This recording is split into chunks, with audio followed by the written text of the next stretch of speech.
Hello, and welcome to episode 322 of the Creighton Crowbar, a PC gaming for fuck's sake. A PC gaming podcast being broadcast to you, being recorded on the 7th of May, 2020. My name's Marsh Davis, and I'm joined this evening by Andrew Lloyd Webber I'm completely topless. and Thomas Orkbane. Hello. I love that having had a false start to this podcast, we've now forgotten how it work. Yeah. I have to apologize for that false start. I really am completely topless. This is the first time I've ever recorded a podcast without a shirt on. You'll be excited to know. Week 6 lockdown. The reason being is very, very warm. But I ruined the first attempt to start this podcast because I took my t-shirt off. And by taking my t-shirt off, I realized, well, if I'm going to have my t-shirt off, I want to make sure no one can see me. And obviously, we're not doing this with any kind of webcam. Obviously, it's just audio.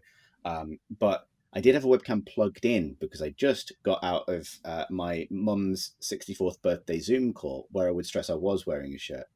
And I decided to unplug the webcam just in case hackers were to access it and see my nipples. No. And so what I did is I reached down and I yanked out the USB cable for my webcam, only to realize that I had in fact yanked out the USB cable for my microphone instead. And left the webcam plugged in. This ironically caused the audio recording that we're using to default to the microphone in my webcam. I don't know if that would be sufficient to actually switch it on. But basically, long story short, it's my fault and I'm sorry. That's okay. What's happened news-wise this week? There's been a Xbox thing. We saw some games. We saw a bit more of Valhalla, the Assassin's Creed Valhalla. You had a good name for that, Chris. Assmead. Yeah, there you go. Like that's good. But we didn't really see that much more of it than we saw in its unveiling. I don't think we can extrapolate a great deal from it. I think I wasn't here on the pod last week. Any of us were, where I believe the initial unveiling of the game was discussed. I am obviously interested in it because I liked Odyssey a lot, and they're good at making that game that they make. I have to say, I think obviously it's not. Odyssey was by far from the first game to take control of ancient Greece and plug it into a video game formula, but I don't know why, but for me, Vikings feel quite overplayed at the moment, sort of pop culturally, and without a really substantial departure from the kind of traditional tropes of those stories, it is immediately slightly less interesting to me. I appreciate some people just love it and want to see more of it. But one thing I thought was noticeable is like the siege gameplay they sort of implied in the 1.5-minute trailer that came out today. Even that looked like For Honor, a different Ubisoft game about Vikings and other forms of knight, smashing each other to bits. And, then there's all the air, the shadows of God of War and Hellblade particularly, which is almost certainly which is kind of hard to beat, I think, is the most interesting use of that material and that folklore in games recently. I think it's just quite tough for a Viking game to differentiate itself. I don't think it's going to have any substantial problems overcoming that, because the reaction to it seems to have been quite rapturous. I don't think maybe there's only maybe this is just me then. I think. No, I do kind of agree. But I don't think that's. I think the fact that Vikings are overplayed in culture, one of the reasons they've gone straight for it. It's obviously shifts units. I think probably. Vikings. I think it's interesting though, because it's like, I think Assassin's Creed has always had this. One of its strengths has been that it is capable of going to parts of history that games don't traditionally touch, like the Renaissance or the American Civil War, or War of Independence, or even the Crusades necessarily wasn't. I'm not saying it explored it with particular nuance, but between obviously the last three, from Origins to Odyssey to this, it feels like we're very kind of robustly in the traditional circuit of world myth, right? Yeah, for sure. I think my sense from this is that it's actually going to lean further into fiction than perhaps even other Assassin's Creeds have. Mm. And that's saying, saying something, since, you fought the Pope and became a space wizard in one of them. But And Atlantis was there. yeah, I mean, obviously there. Yeah, I mean, there are the sci-fi sort of dalliances in the series as always, but I'm thinking about how much we actually know about Dark Age Britain, and that there's really not that much. And um, one of the striking things about this is that you seem to be assaulting large, partly stone fortresses, Yeah. which are basically an invention of a later age that have Mm. been transposed onto the Dark Ages. In fact, one of the reasons we don't know much about the Dark Ages is because everything was built out of fucking wood. Um, Mm. and if you look at the kind of recreations of palaces from that time, they are wooden huts, you know. Right. Yeah. And that would not be a great thing to climb up, because it would take you, you'd just like leap onto the top, and that would be it. I feel Um, like, yeah, it feels like they. I mean, I think we were talking about this separately from the pod, and I think Alex made the point that it has the very strong vibe of the Vikings TV show, which I haven't seen. mm, But I'm sort of aware of enough from other material that this kind of, um, maybe to put it a different way, it feels like they need to reposition the kind of the traditional Assassin's Creed moral divide between a kind of, sort of salt of the earth revolutionary group and some sort of urbane cultists, or sort of aristocratic Templarish conspirators, and recontextualize that in each new game. And that was the vibe I got from the reveal trailer, is that that's what they wanted the English monarchy to be. That they kind of import what feels like a much later version of the English aristocracy from like post Norman conquest England, in order yeah, to kind of fulfill that familiar role of the kind of conniving, slightly effete British villain, to be toppled by a kind of hearty, muscular hero or heroine, to their credit. yeah. And that sort of, I think obviously you and I both have an academic interest in that period and the literature of that period. And I think I certainly watched that reveal, watching a lot of like interesting material, wash on by basically. Mm, Um, but I don't know if that was ever necessarily on the cards, right? That yeah. you'd be getting, I, s- more realistically rendered Saxons. I suspect there will be. It won't be quite as black and white as the this first trailer suggests. It makes the Vikings out to be unalloyed good guys, and it makes whichever king you are opposed against there to be a very bad man because he writes war on a piece of paper. Um, but I suspect that because England at that time wasn't really England, and there'll be multiple factions that you'll probably ally against on both the side of the inhabitants of these isles and also among other Norse invaders. But just because I expect that they're going to go into the faction system a little bit more in depth in this one, since there seems to be an opportunity to do so. But I do think, going back to what you were saying about how the series has historically explored more interesting places Mm. that you don't see in Western fiction as much, this does. I mean, to go to England at this time is to go to the least important place that this entire series has ever visited at that time. And no, I'm not doing down our country particularly, but if you think about it, Egypt was a hugely important place for the entirety of the Roman Right. Empire. You know, all of these games, obviously the Greek Empire was one of the major powers in the world at that time, and established as democracy as we know it, etc. Even Philadelphia, it's the beginning of a new age, basically, in the new world, and then Yeah. what? Just this fucking little swampy shithole that nobody could really be bothered to invade and keep hold of because it was just too much bother. Like, Yeah. Right. I, You get to go I to Stonehenge, Marsh. Yeah, And I'm excited. I'm excited to do all the old Dark Age shit, but I feel yeah. like it still speaks to a certain kind of Western exceptionalism that this Mm. that this place at this time is interesting. Like London when they visited it before, that there's a legitimate reason why Hmm. global powers like the Illuminati would be fighting over London at the time that they visit it. There's literally no reason anybody would have any interest apart from to pillage. you know. Yeah, right. I mean, I guess the games have always followed sort of times of like revolutionary change, whether they're literally revolutions or not, and that just isn't present really here. You know, it's there are certainly changes that take place, but nothing that is really significant in any kind of grand scheme of things that I can imagine the series would be interested in, except a lot of people from Scandinavia taking some other people's lunch money.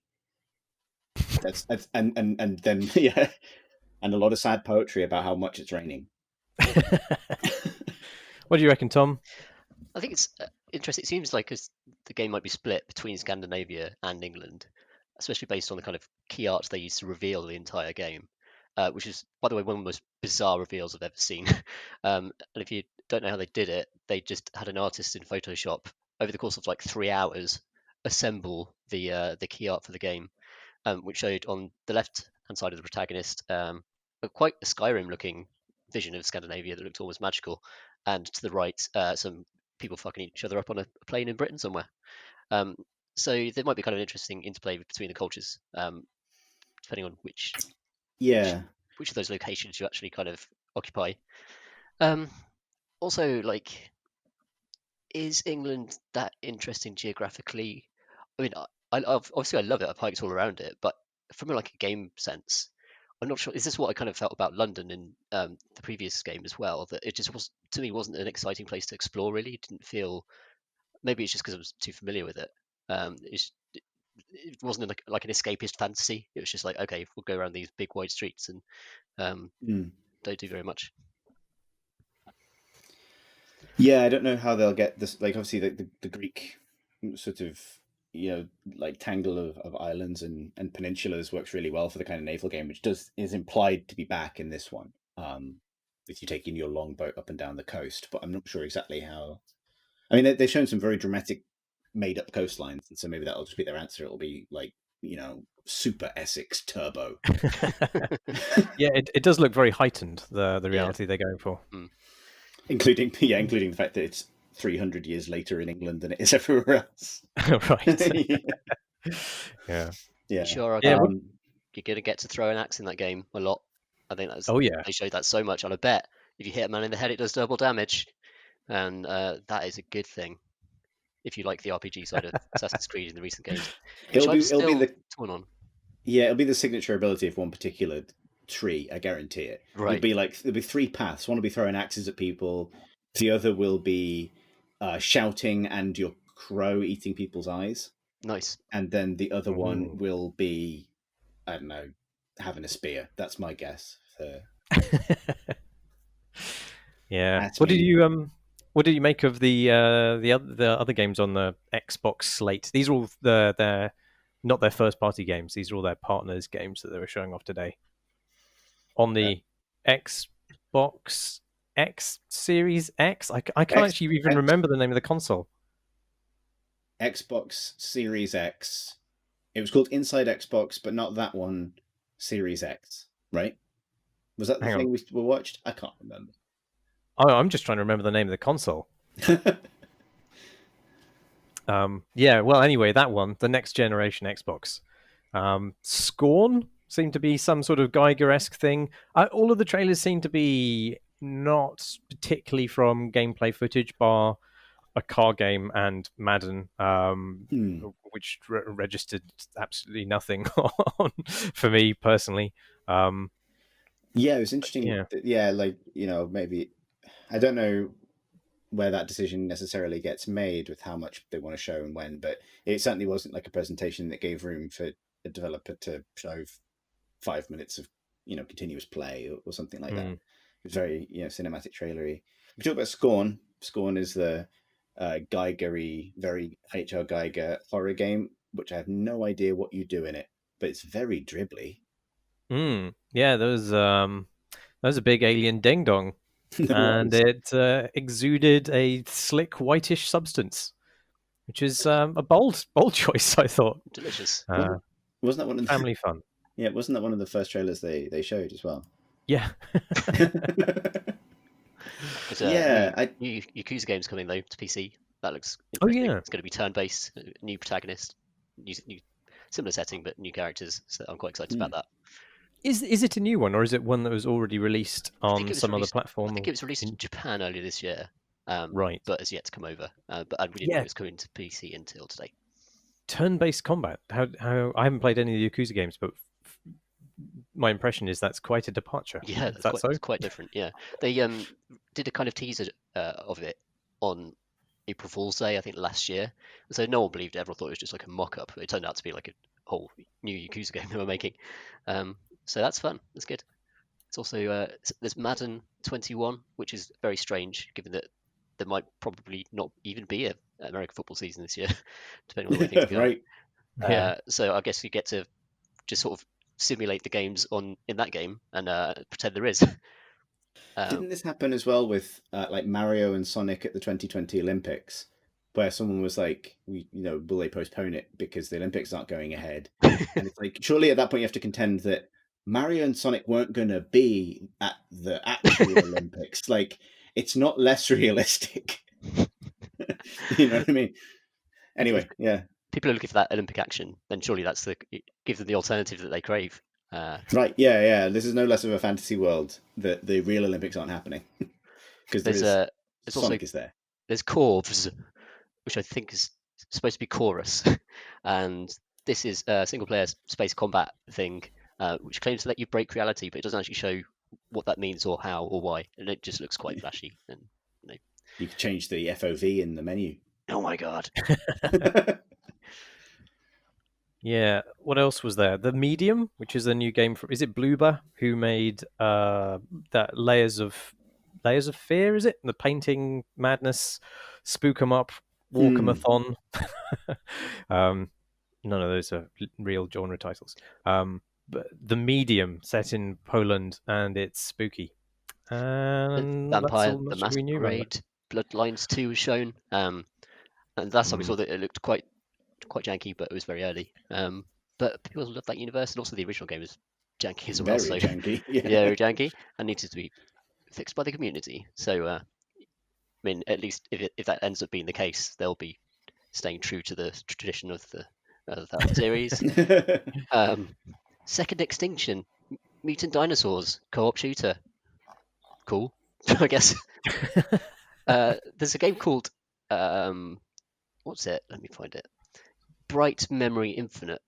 Oh, yes, yeah. I've played Bright Memory. Right. So you can actually play a version of this on Steam at the moment, and I think it was released as a sort of early access game, and it's the product supposedly of one person. I have no idea how true that is, but there is some controversy about it being a very short or truncated version of what people believed, at least, that they were obtaining. And so I wonder if this is like they made a Bright Memory in early access, and then Xbox came along and said, "You want to make a real game?" And they decided to move on from their early access game. Or maybe that early access game will evolve into this. It's not quite clear. No, it looks very pretty. Based on the trailer I'm just watching right now.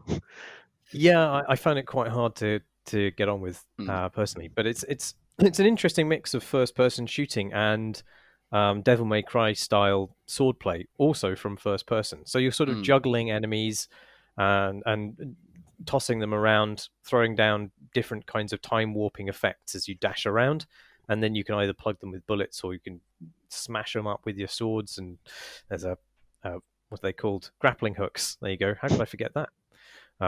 Amongst other things. So it's meant to be quite agile, but I found, at least maybe I wasn't playing it the right way. I was trying to use PC controls, and it did not seem particularly a happy combination of things to map onto a keyboard and mouse. But maybe if I'd been playing with a control pad, it would have been very different.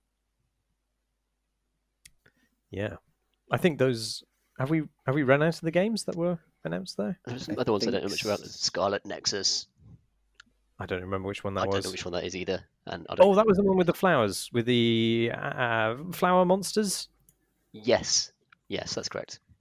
Yeah, which look really cool. Mm. And then your generic sort of anime protagonist rocks up and just hits them with a sword, and I lost interest. I have to say. I think that's basically all of Yeah, them. It was an underwhelming sort of reveal. I found lots of very short footage and nothing that felt revelatory or interesting or particularly next gen. And I think that next gen is going to struggle with this a lot because a lot of the improvements they've mentioned is stuff that's kind of built into stuff like the PS4 Pro, like 4K resolutions, HDR support, and that kind of stuff. And the PS5, for example, is just really interested in making sounds really good, which is cool, but it's hard to kind of sell that Yeah, right. to people. I don't know what that means for PC games, really, given that RTX cards are so powerful. It feels like we'll actually at least be able to run these games quite well when they come out. Mm. Yeah, it feels like it's going to be maybe the least apparent generational shift yet. Like not to overhype it too much. You'll barely notice it happened. That's maybe one of the reasons for naming it the way that they have, is it's hard to remember which console is which, which is not inappropriate. Yeah. Amazon also released their Hero. They released it? They didn't release it. They revealed their. In fact, maybe they didn't even reveal it. Has it been revealed before? It I feel had like it been was revealed revealed. years and years ago. Yes, it was. A few years ago, Amazon revealed like a slate of games all at the same time. Right, and one of them was this Crucible, New hero World, shooter. Yeah. Although at the time, so this thing well, one thing's interesting. I'll obviously go on, but it wasn't necessarily revealed as a hero shooter, which is kind of notable, I think.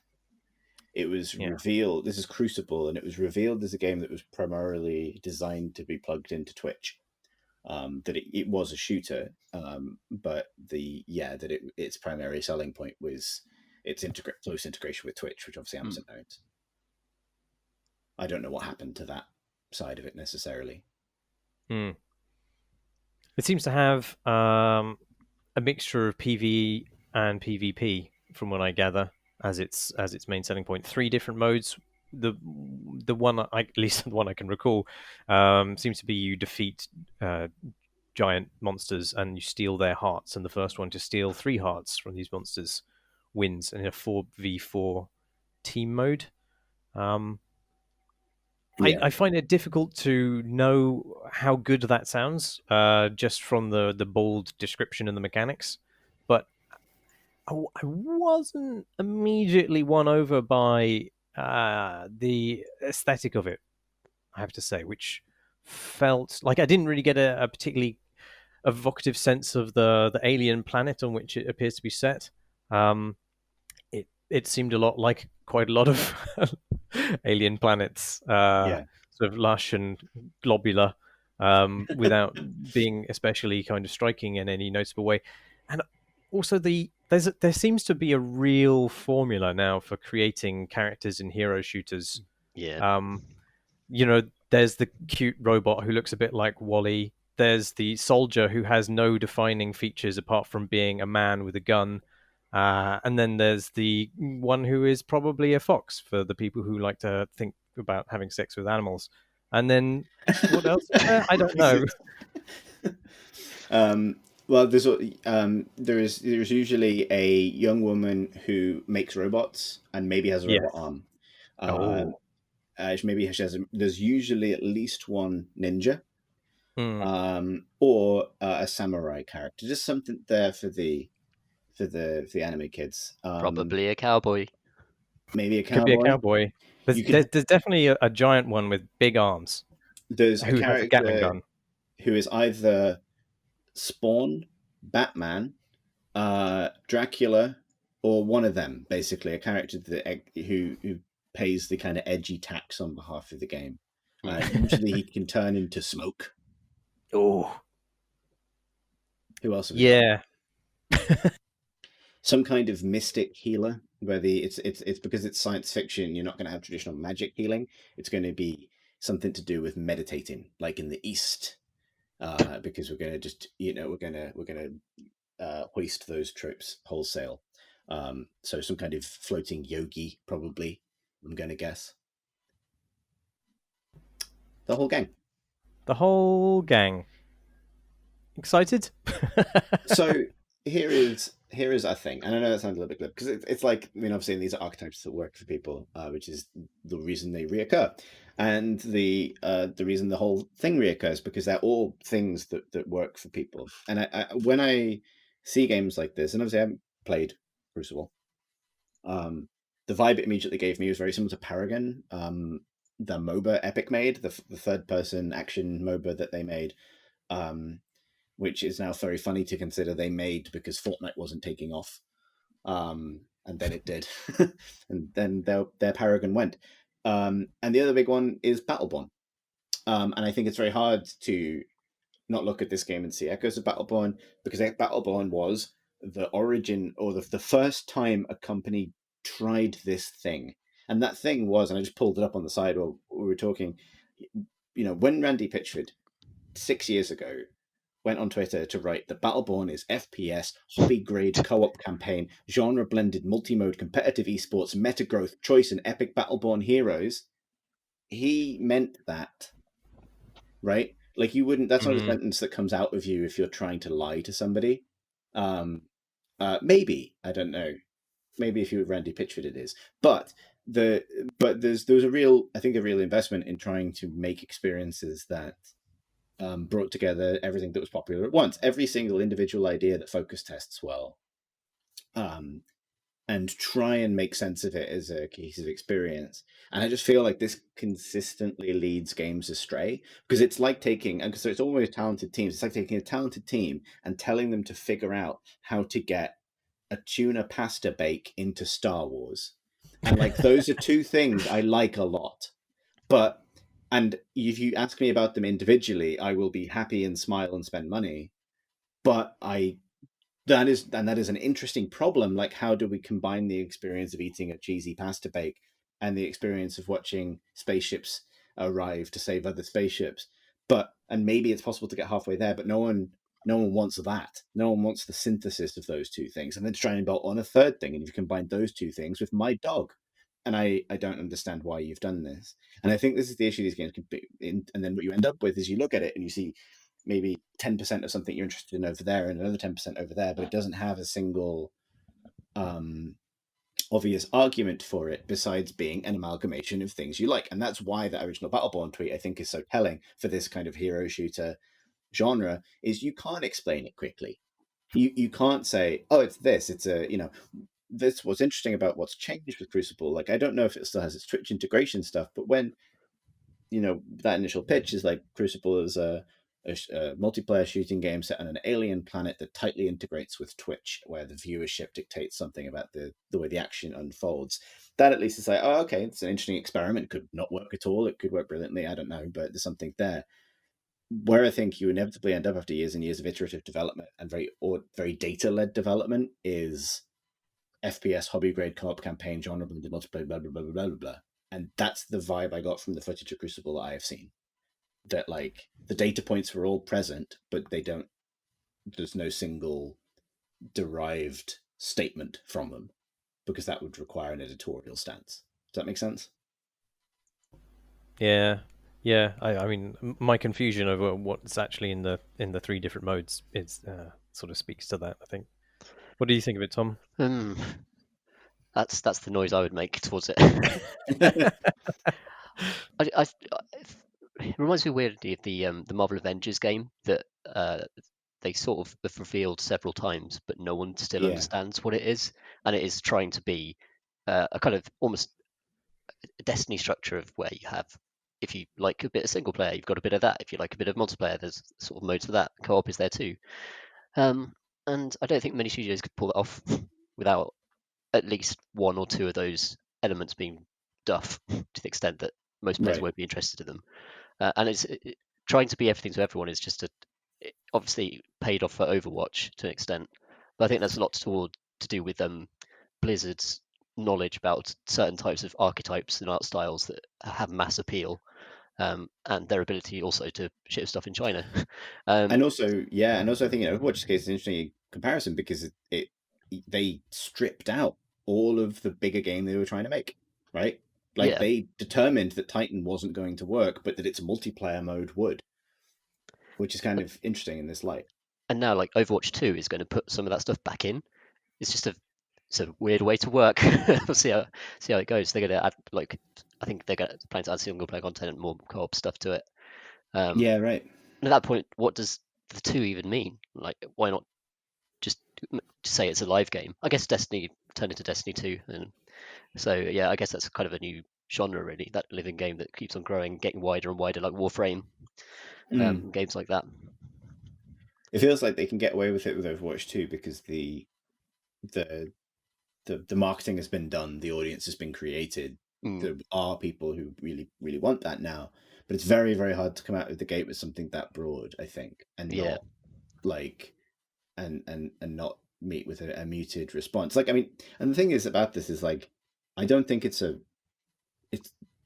feel like it's never on the individual devs, and that's the thing I always keep returning to with this, like, because all of the challenges involved are really interesting. Like, it's still, and that's what I find interesting. Like, I really hope it works. I would love to be wrong, but like the challenge of like, how do we make these guns feel good? How do we make these characters read well? How do we make these monster AI fun to engage with in a multiplayer context? These are all interesting ideas that really occupy people for long periods of time at a stretch, without necessarily realizing that what these add up to in aggregate is not like a question anyone was asking or a problem anyone had in terms, or an absence in anyone's kind of slate of games to play.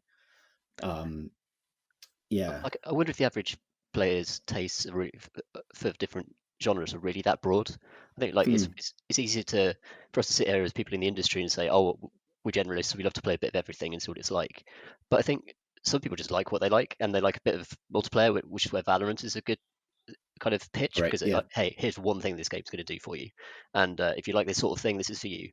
And that is much a stronger thing from a marketing perspective almost to put out into the world than your hobby grade. We're trying to do everything for everyone, but most of it probably won't be for you actually if you like this sort of game. Yeah, right. It's like I feel like over the last couple of years that seeking breadth has been in that way has been exposed as a trap. And like this is one of those like prove me wrong memes, but like I don't think. I mean, there are games with kind of that amount of breadth in terms of MMOs and things, but not quite in the same way. Like none of these games that have chased the sort of League of Legends crown, the Fortnite crown, all at the same time have achieved any of those things, right? Really interesting to see what the reception is like, because obviously it's also the flip side is it's going to be releasing into a time where these kinds of games, service games, they were already having a moment, and that moment has only gotten bigger. Like now is the best time in the world to operate and launch a play all day service game, because it is the summer holidays all day, every day in every country in the world. And that's kind of not a joke. That's a real industry shaping force. Sure. On the flip side, you've got to make a strong case for what the game is and what it does differently. And I haven't really seen that yet. So it's an increasingly crowded field as well. It feels like, especially it's like the MMO thing where they demand so much time from you. You're going to play one. Right. So the potential audience sort of self-selects into one of those games, and that they don't deviate probably from that. So if you're a WoW player, you might dabble with other MMOs, but that's where your community is, and that's where you want to stay, and that's where you want to raid. And that's different from something like Rainbow Six Siege, for example, where loads of people like shooters, and they might just want to play your shooter for a bit. And it's actually it has a mass appeal, even though it's actually quite a very technical, difficult game. It's just kind of fascinating to see how companies are trying to navigate this idea of a service game in different ways. And I think, and especially thinking of stuff like Anthem. I was about to mention Anthem, yeah. Yeah, which actually, I think there's loads of stuff in Anthem that had potential. I actually really enjoyed the kind of way the world looked, flying around, the kind of the aesthetic of it, the robots, the mech suits. But it was such a kind of limp attempt to make 5 games in one. And I think only certain studios fluke it in that way. I guess if you get one, you make billions, and maybe that might be the thinking behind it. Whereas if we crack this, we've got a game that will last for 10 years, just constantly bringing money. I do my kind of hot take, I guess. Maybe it's too hot to take, and my shirt's already off, so I've got nowhere else to go except trousers at this point. Is that I also suspect, and I suggested it earlier, but I do think that the relationship between tech culture in the US, particularly like non-gaming tech culture, and data-driven kind of design as it is applied to video games is kind of at the root of a bunch of this. Like, I think there is a incompatible, like, the way I put it is this. Like sort of startup tech culture and various kinds of like the big tech companies, any of them you could name, tend to build their business around making systems more and more efficient, identifying user need, whether that's buying something more quickly or getting from A to B quicker and more painlessly, or getting takeout easier, and then refining that until it's as easy and as user friendly as possible from a UX point of view, from a transaction point of view, regardless of kind of how that intersects with. I mean, you see this all the time with companies like Uber, where if the goal of efficiency, the pure goal of efficiency, collides with local bylaws and customs in ways that can be quite messy, because there's this ideology that the data really can't be wrong and that you can always follow the need. And there's, I think, often a lack of broad understanding of how those needs are shaped and how the data, how data is flawed in a lot of ways, and how you can't simply make decisions on that basis. And I think a lot of these kinds of service games, and I think this is not to say the data and taking data from player base and can't be tremendously useful to making games, but I think it is of limited use for ideation. Like, I think it is of limited use for the point in game development where you are concepting what it is you want to make. I think that is always a point where there has to be a degree of authorship and intent. And I think, when we started talking about Crucible, it's kind of what we answered, right? Like, that we can rattle off the list of tropes that are represented in its character designs, which will have all been through multiple phases of iteration, both with legitimately talented artists and concept people, and also in terms of all the other kind of goals those things need to hit. I just think it tends to result in anodyne stuff that doesn't really solve the problem for anybody, because no one gives a shit if the app that gets you your takeout faster looks functional or is just a bit drabby. You want it to work. You don't need your entertainment to just work or to technically tick all the boxes for you. But I think that's often how this is approached. Like, the notion that people experience any art or entertainment like that, where it's like, well, I saw a Raccoon-Man, so I have had a good time tonight. Like, I'm just not I'm just not convinced. I say this knowing that you put a big spaceship in something and I go, yeah, I enjoyed this, 6 out of 10 at least. But maybe we've all got that, but like, the broader point, I think, is right, that people experience things as a big messy, holistic whole, not as individually honed points of data that can be objectively assessed as fun by the average player, because the average player doesn't exist. We're all fucking weirdos. End rant. Yeah, there's also the a publisher or a developer's objectives will often be different to players' objectives when it comes to especially like big budget games. Right. Like, is a business trying to just cultivate like long period of engagement because they either could then use that platform to market further stuff, or do they want to do a 15-hour game that will get big sales in the first month and give you a boost in that quarter? Like, I think these things also motivate design in a lot of ways. Not to say that it's going down and saying do this, though they like this specific way. Though it sounds like with Anthem that certainly happened in some ways, according to Jason Schreier's excellent Kotaku post-mortem on it.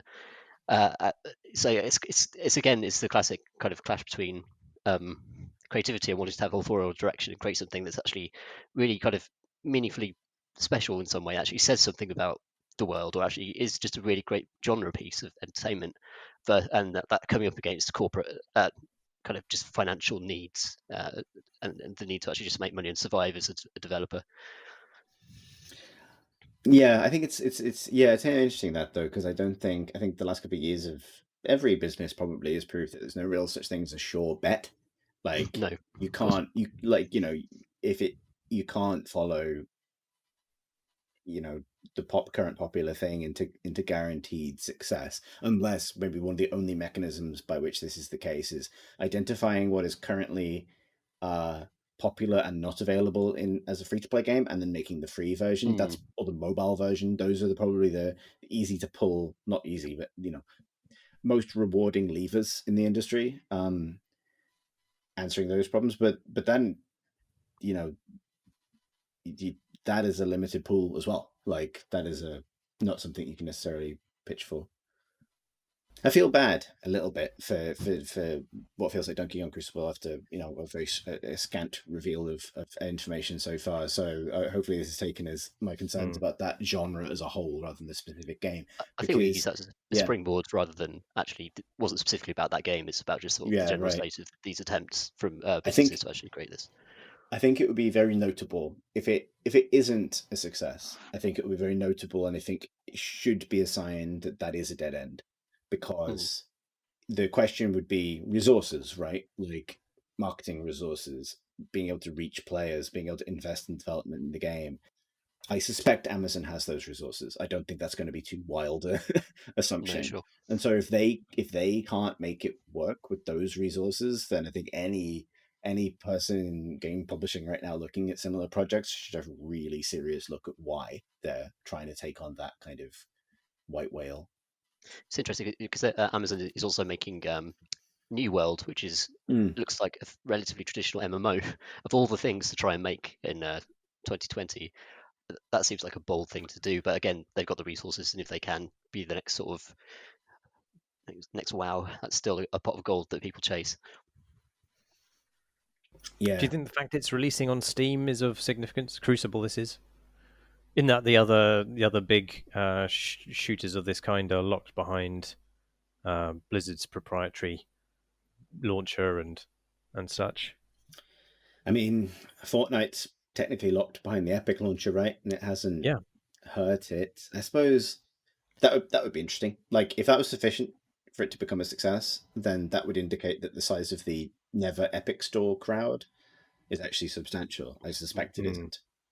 Yeah. Like as loud as it can, as loud a voice as it can be on Reddit. Like, I don't think that's a meaningful number of players, but yeah, interesting. We'll find out in 13 days. We will. And the takes will flow. Thomas, do you have any other takes about games that have already been released that you have played? I've been playing loads of old games. Well, not that old, I suppose, but games that we've already talked about on the Crate and Crowbar. So I'm struggling to think of new angles on them, really. But I've been playing Middle-earth: Shadow of War, which is the second of the Middle-earth games. I don't think there will ever be another one. Really? I'm not sure. I just think it's such a mashup of systems, which is what I enjoy about it, actually. That it has these regional single-player quest lines that you follow through, but it's actually all built on top of this bedrock of this the Nemesis system, which is this dynamic system where you gradually convert orcs to your cause and then betray the fortress leader and take the fortress in climactic scenes, which involve cutting things off orcs a lot. It's so violent. It's remarkably violent, and I'm not going to lie, the combat animations are amazing. I think if you're going to go for a game about chopping stuff up, then just go all in with just the viciousness and the cruelty of it, which they've managed to do spectacularly. And the combat system, I really, really like it. It's not as it's very much based on the Arkham combat system, which is very much about countering and then kind of keeping your combo up so that you can use execution moves, which in Batman meant breaking people's legs and things, but in Middle-earth: Shadow of War it means just chopping a dude the fuck in half and then watching as they spiral away in slow motion and orcs around you run away and flee in terror. Not gonna lie, it's very satisfying. It's extremely satisfying. And then there's a kind of really weird sort of brainwashing element to it, where you are a man called Talion who's extremely dull, and just has no discernible personality. But he is possessed by the ghost of an elf, who's an absolute prick.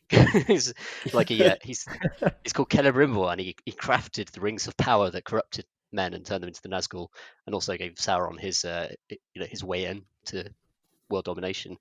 His foot in the door. Yeah, that's right.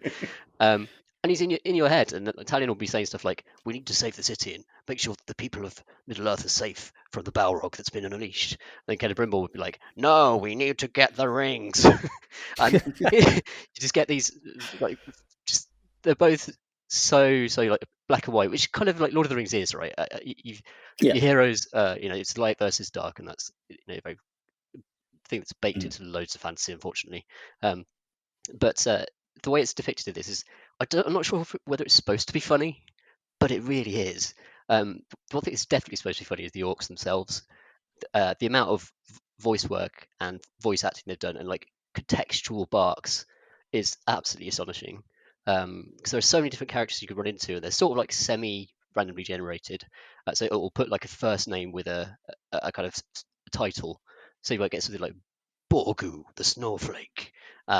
And when you run into them, an announcer announces their first name, and this is a very surreal thing because it's like, where did that voice come from?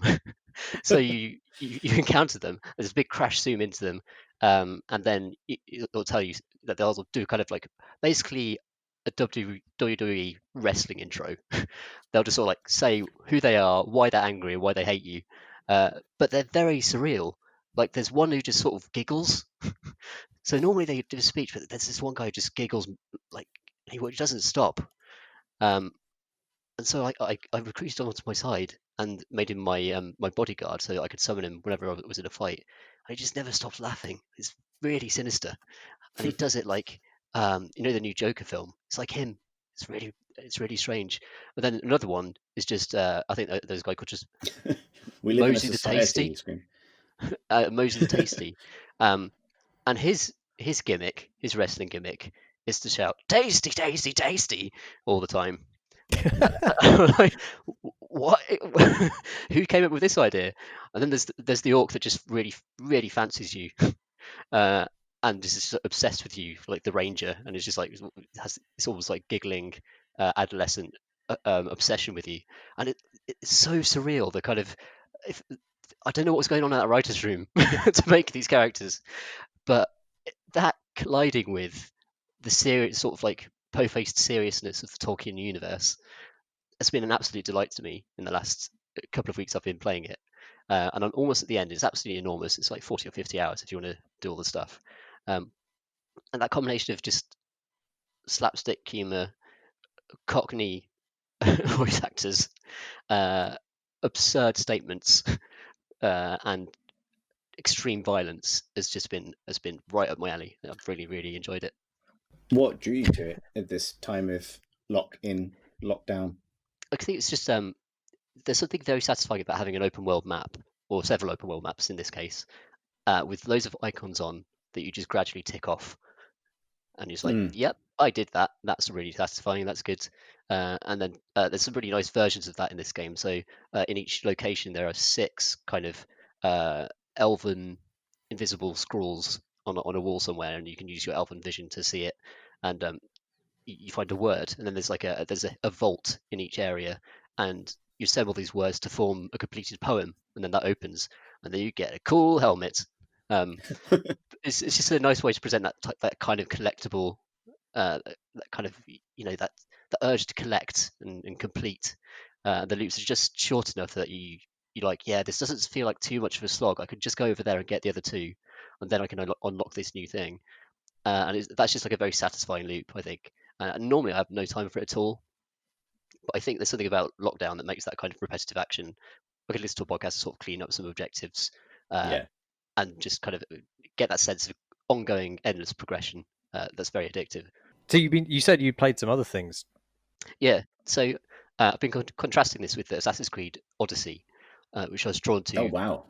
After the announcement of new Assassin's Creed, and I've actually I got really far in it before, but then just kind of ran out of steam because it's an enormous game. It's really big, and it takes a long time to get going until you actually are powerful enough to actually roam most of the world and start hunting down those special targets.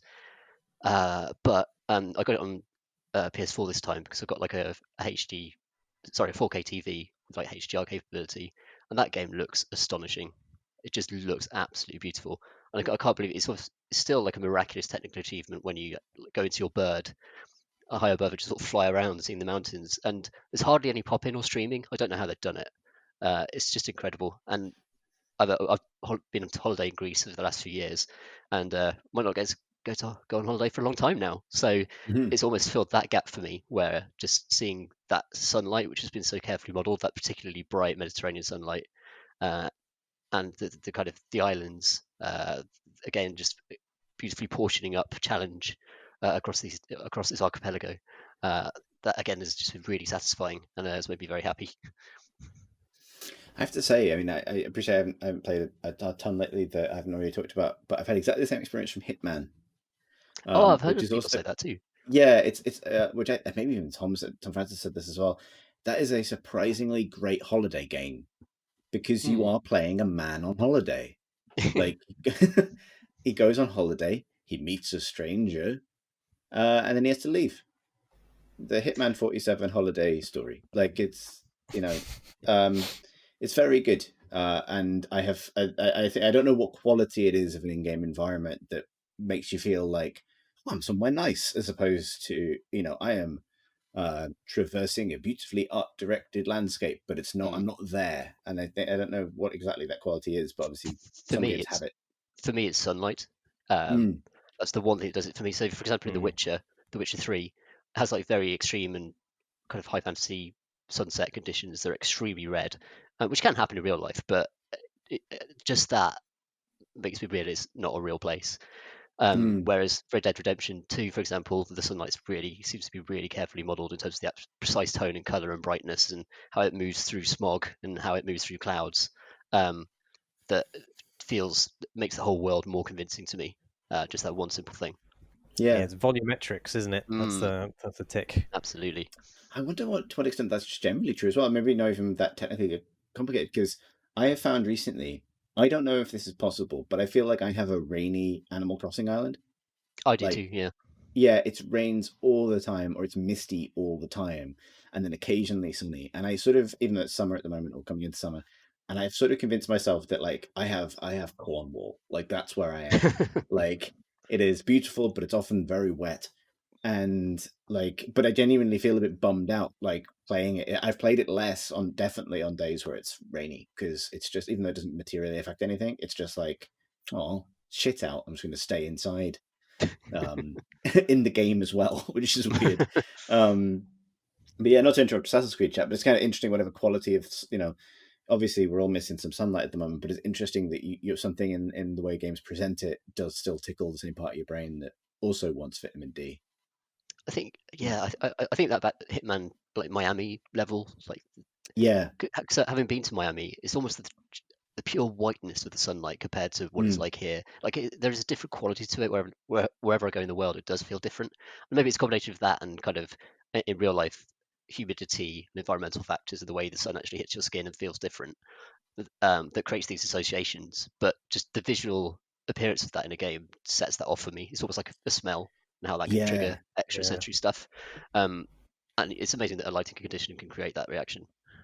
What's the earliest I can think of this really happening for me is in Half-Life 2, because the lighting in Mm. Mm. that cold, sallow light, it feels like a particular kind of day that you get maybe in like it feels like a cold autumn/winter day Yeah. when the sky is really clear, and it particularly happens in Bath because you've got all these Bath stone buildings, which is a sort of yellowish stone, and the way that the light strikes those buildings is very kind of, it's Half-Life 2 lighting, is what I always think as I Mm. walk around.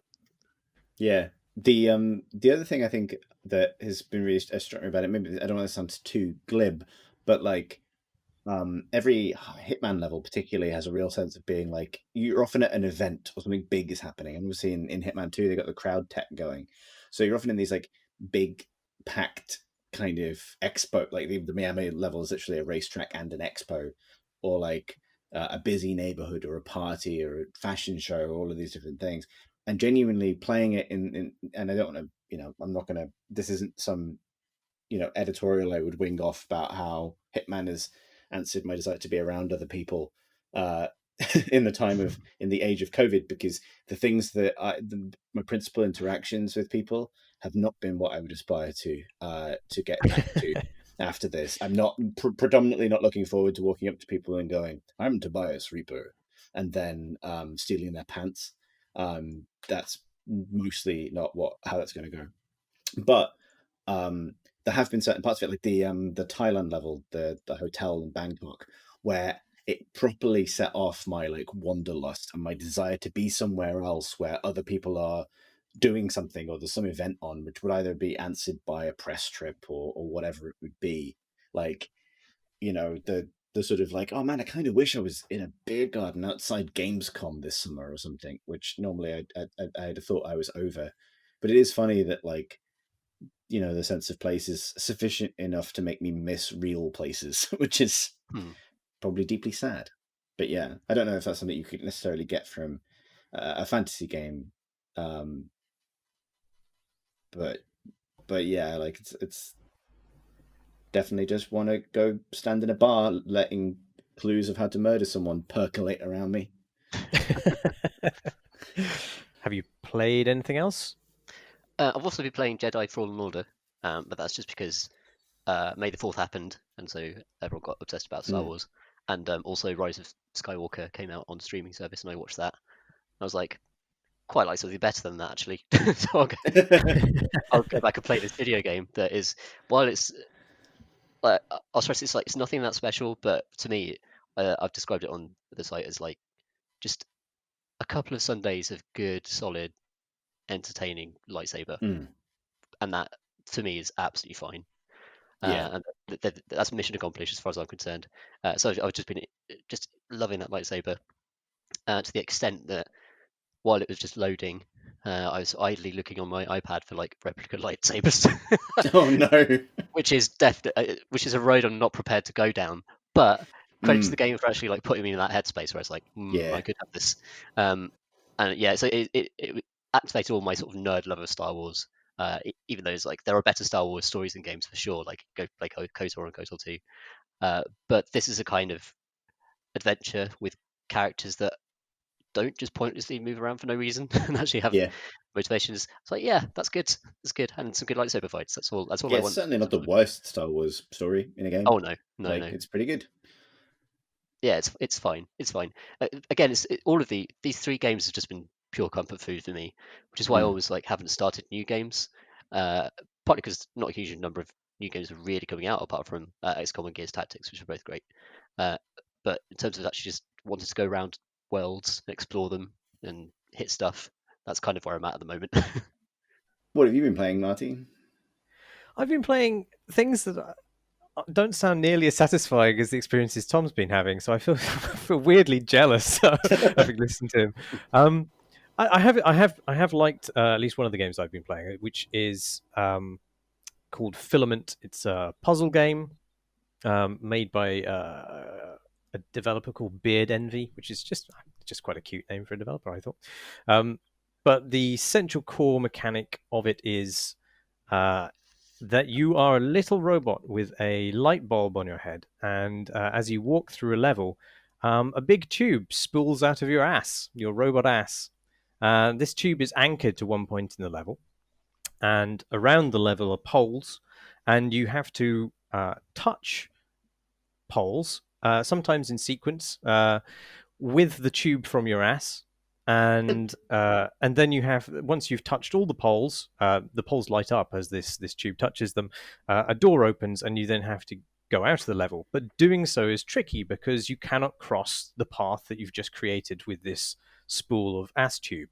So then you have to you end up building this sort of cat's cradle of tubing, which you then have to somehow navigate your way back out of again in order to escape the level. And it does a lot of interesting things with that. I mean, that is the core mechanic, but it adds lots of different kind of caveats to that across the course of the game. It seems huge, actually. I don't think I'm anywhere near finishing it, and I feel like I've been playing it for quite a long time. Maybe that's just because I'm not very good at it.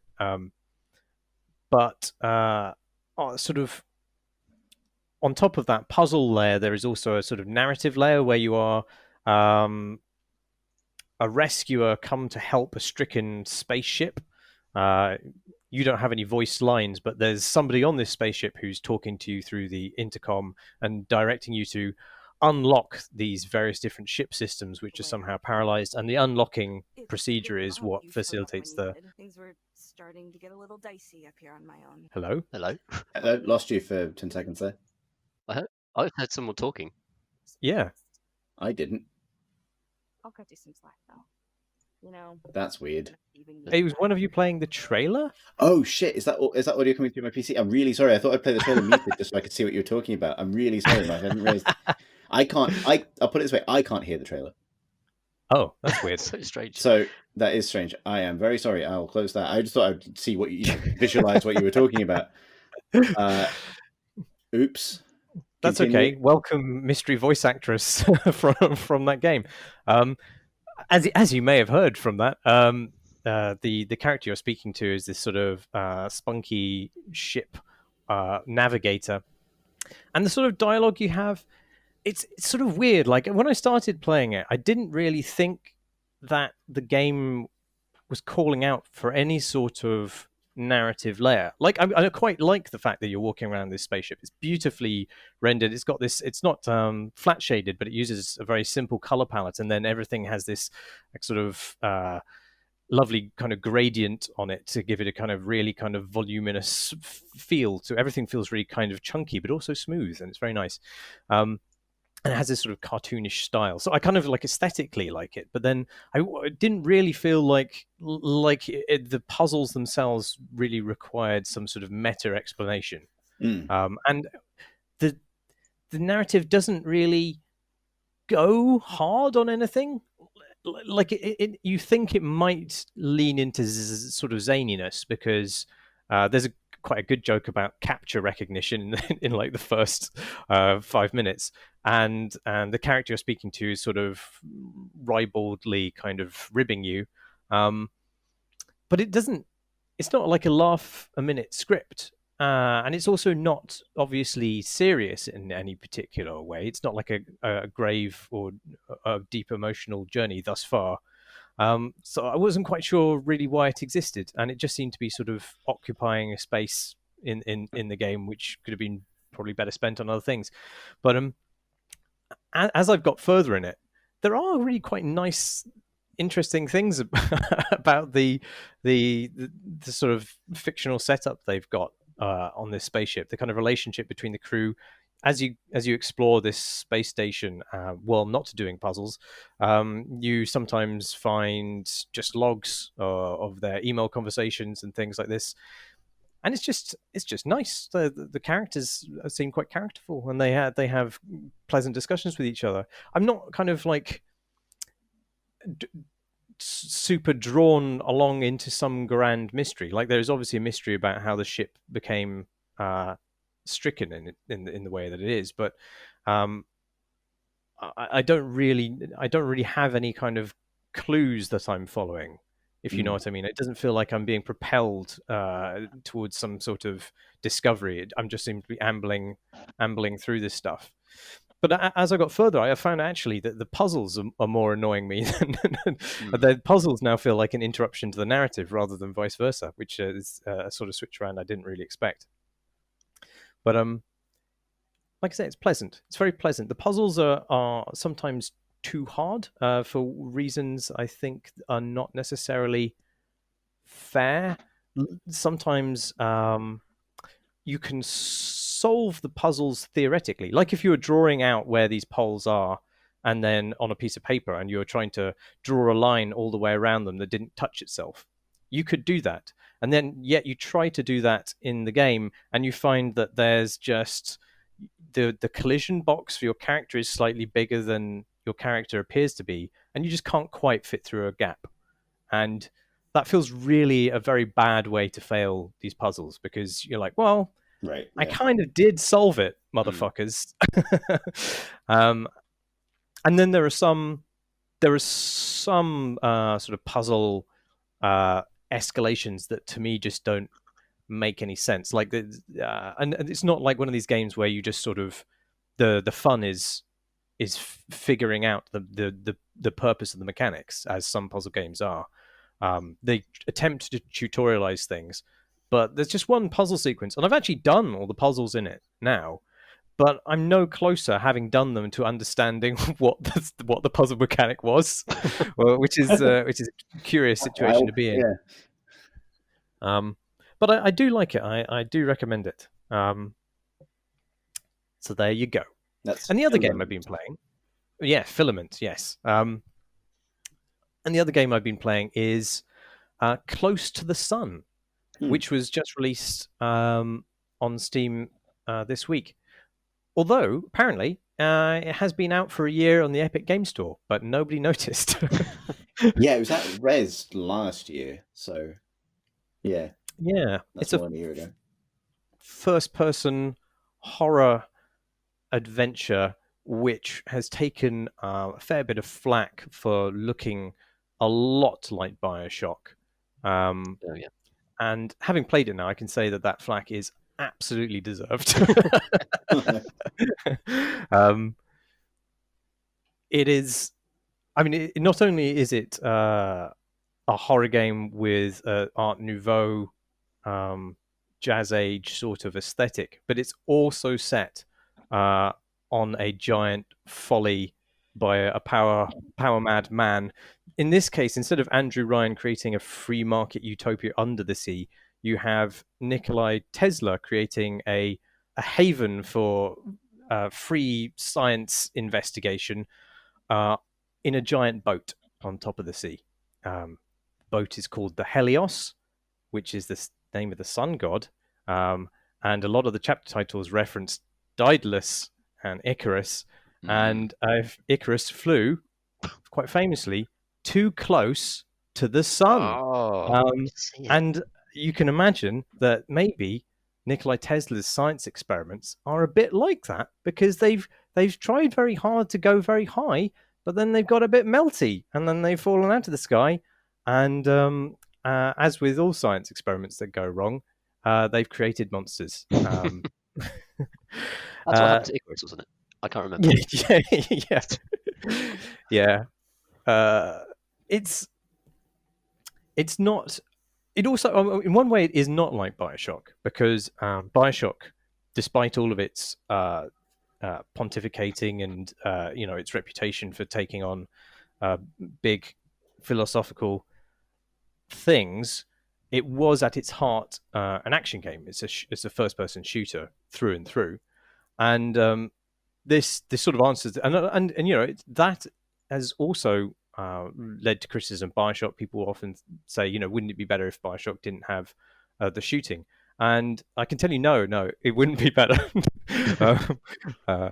because Close to the Sun is it's sort of a first-person investigation game. You're walking around picking up items and reading them, and you're being talked to over an intercom by your sister and other antagonists.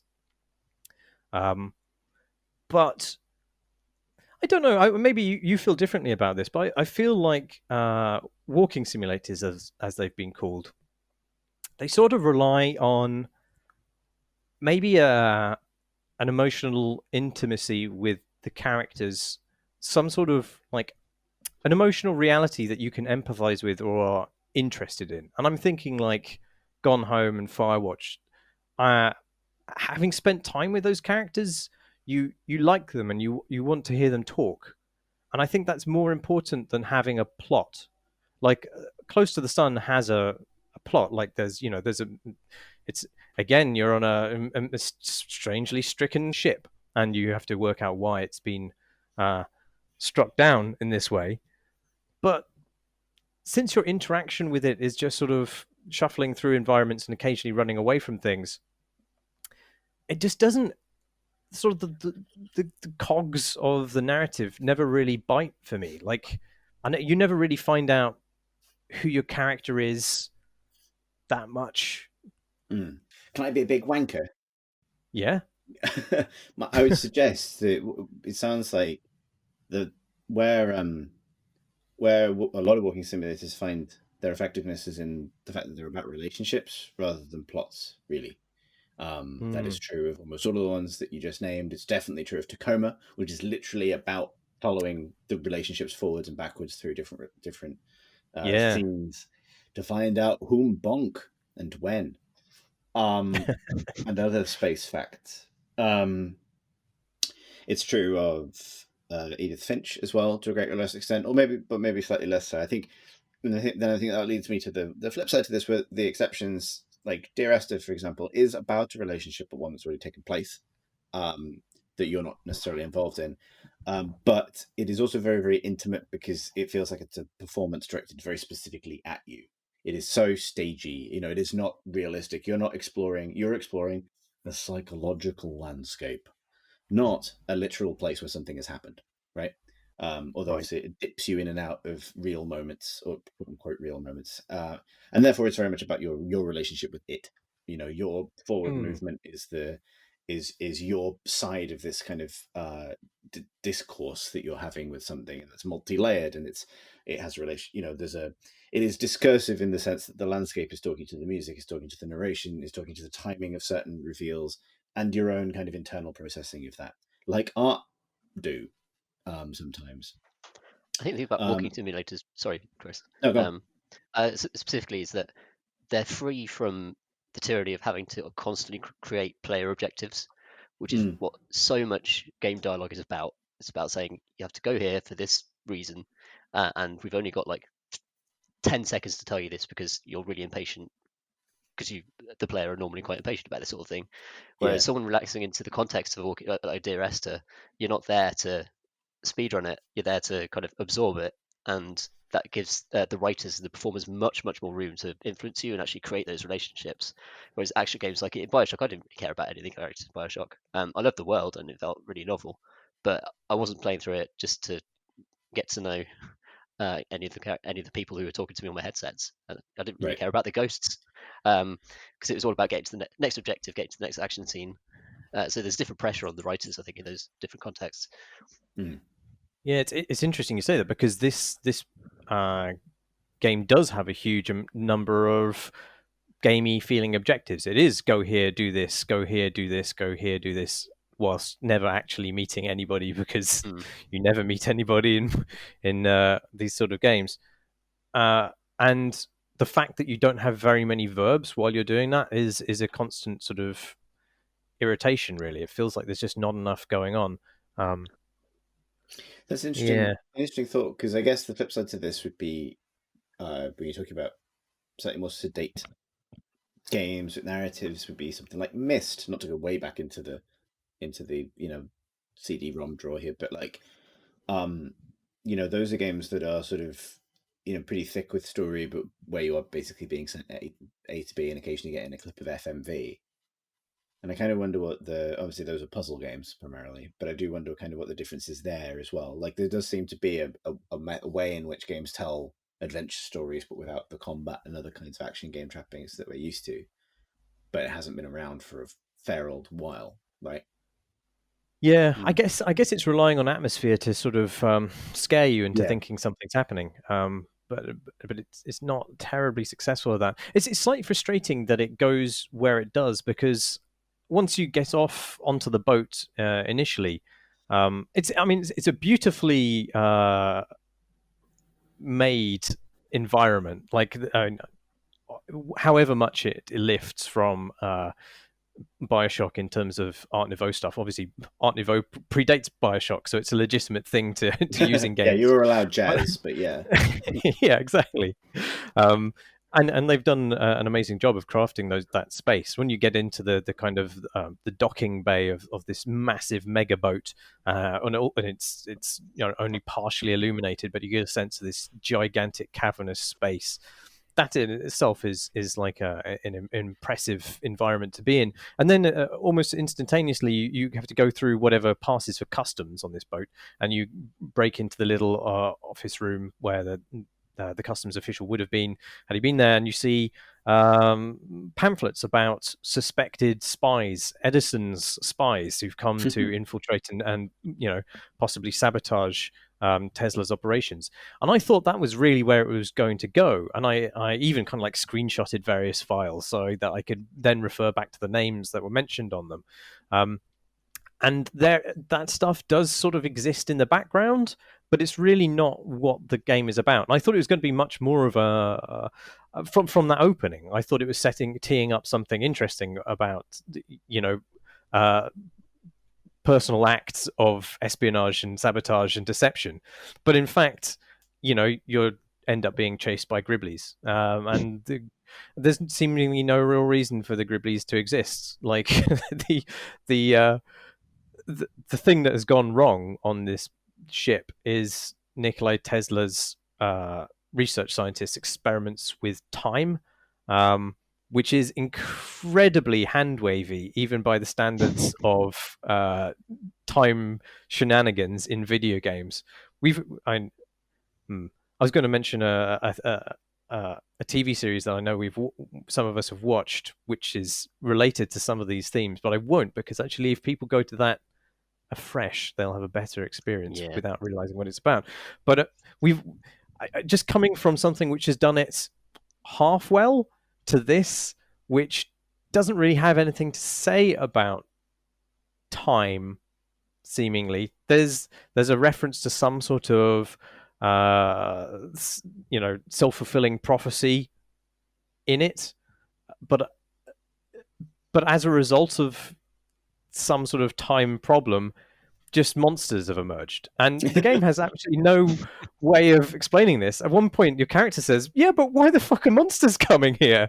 And one of the characters on the radio says, "Yep, well, yeah, if you mess around with time, monsters gonna show up." And you're like, "Well, I don't think you've really got yourselves off the hook narratively there." Yes, we have. Yeah, so I don't know. I don't know if I'm going to even complete it, I have to say. I've also found it annoying that I had to quit the game earlier to do something else, and it doesn't save frequently. It saves every chapter, and the chapters are quite long. Oh, I don't know how you get away with that in this day and age. Yeah. That's what happens when you fly too close to the sun. I should say that I don't hate the writing in the game line by line. I think it's pretty good, and the voice actors do a great job.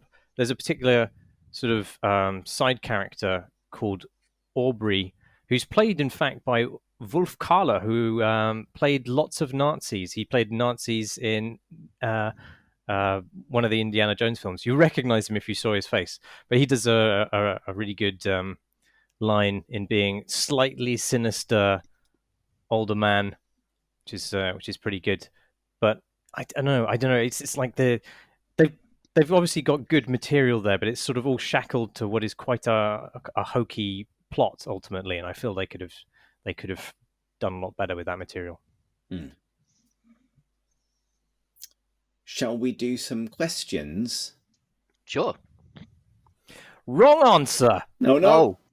Because we're going to do a quiz. Are we?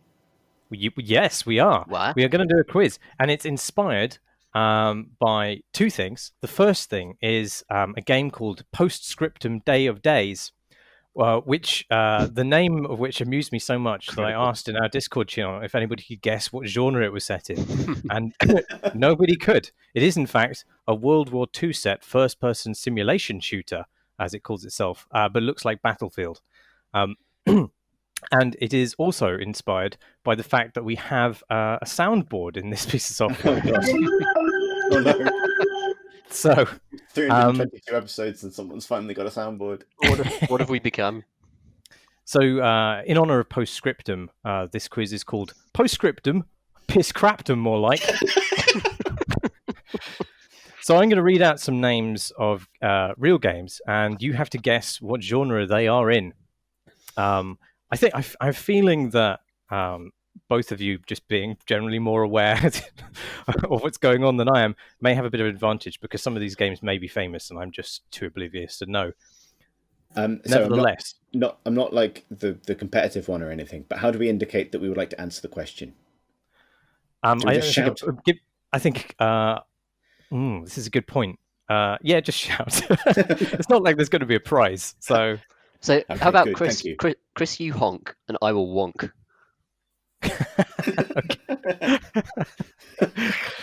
that seems fair. Dangerous game. Honking wonking paradigm has never failed in quizzes before.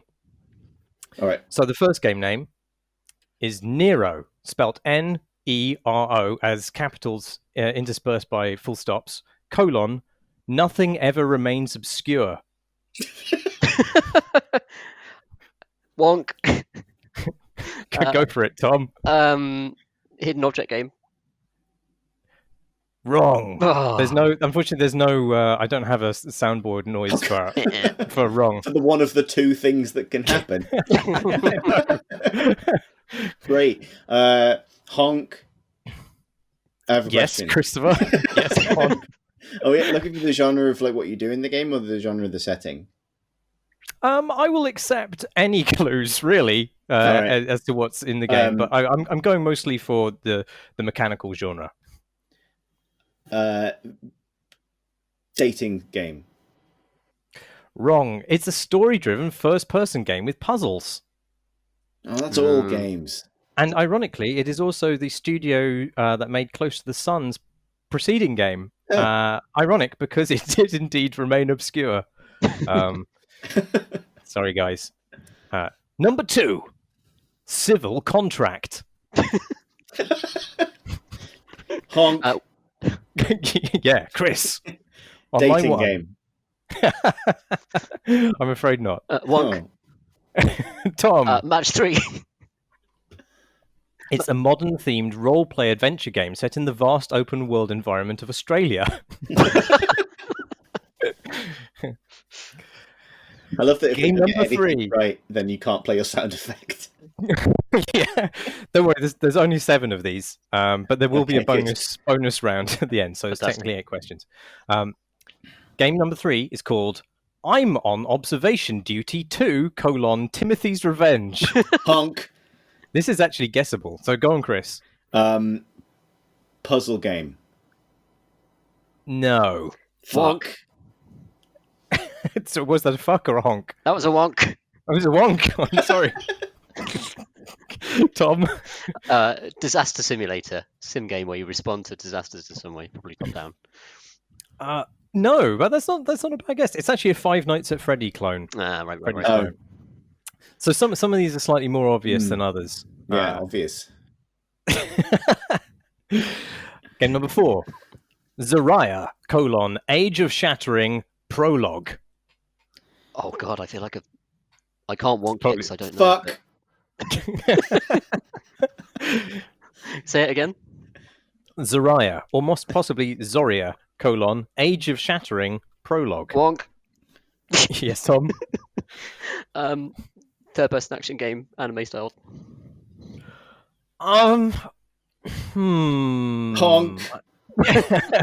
Chris. Collectible card game.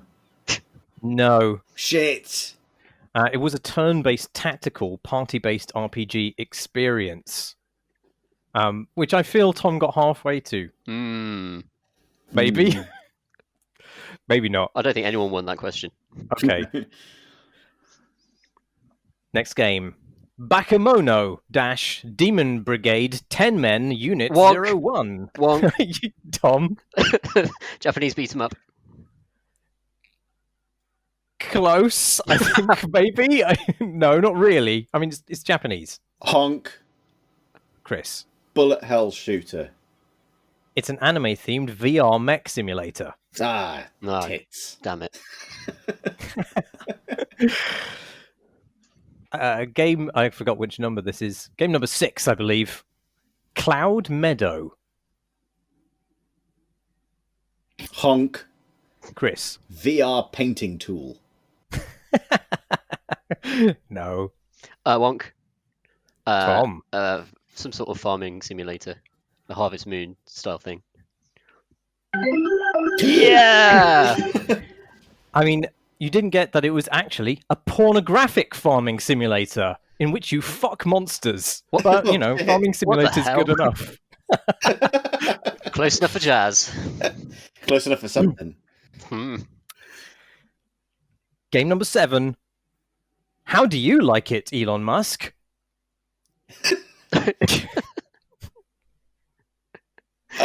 Honk. Chris? Submarine combat game. Not a million miles from the truth. Wonk. Chris. Tom? Sorry. Child naming simulator. Just give your kid just the most devastating name possible and see how they go out into the world. It's a Russian space program simulator, much like Kerbal Space program. And so the bonus question, which is the only way you can redeem yourself, Chris, is to guess which game other than Cloud Meadow had nudity in it. Can you recap the names for us? Nero, nothing ever remains obscure. Civil Contract. Honk. Yes. It's Nero, nothing ever remains obscure, because the title implies that I get to see your bits. Incorrect. Shit! I'm on observation duty 2, Timothy's Revenge. The nudity. There you go. I'm afraid. Well, I'm not afraid. Well done, Tom. Thanks. Done a great job. Would you like to hear the trumpet noise again? Yes, give it to me. That is clearly an organ, not a trumpet. Surely I can get I don't know. It's a good point. It's a good point. Good quiz, Marty. Yeah. Thanks, man. I hesitate to ask, but do you want to do questions from questions? Yeah. All right, then. Our first question comes from Evan with a fun story. Dear Prawn and Lobster, I lately got into off-world trading company in one of the tutorial missions. The game introduces you to the production of steel and explains how iron oxidizes and decays over time and how turning it into steel solves this problem. In my head, I thought this was a game rule that meant that my iron reserves would decay over time, so when I played, I tried to convert as much as possible to the much more durable steel. I felt kind of embarrassed when I realized this was just flavor text and not actually something I needed to deal with in the game. Did you have any misconceptions on the way that a game is played that changed the way that you played it?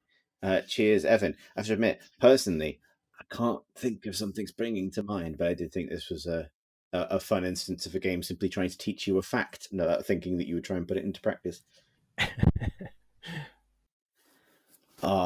Next question comes from Miller, who writes, Dear Gull and Albatross, I missed the gulls in the RTX special. In the gull episode, I thought they had been piped in as soothing background noise while discussing the island's Animal Crossing. I guess a question. Have the sounds of your own environment ever had a positive impact on your experience in a game? Like waves crashing coinciding with a maritime setting, or a sudden bang from upstairs at the right moment of a horror game? Thanks for the pods, Miller. P.S. Could you just include a little bit of gull for me? Yes, we can. Thanks to the power of the soundboard. And open source sound libraries near you. What a soothing sound. It is a soothing sound. Nice, isn't it? Have any of your video game experiences been rudely interrupted by or enhanced by a sudden noise from elsewhere in your house or body? No. I'd say never ever enhanced. I'd say only ever spoiled. By a crash of thunder or a particularly loud emission of gas. I think I've been frightened a lot by people when I'm in a press demo with headphones on, someone walking up behind me and saying something. But that's not really to do with the game, it's mostly just because of my own fear. That's not an answer to this question. Moving on. Moving on to Daniel, who writes, Dear Great and Growbar, in RPGs, mimics treasure chests which attack you are always more difficult than the surrounding enemies. Why? And that's from Daniel in Iowa.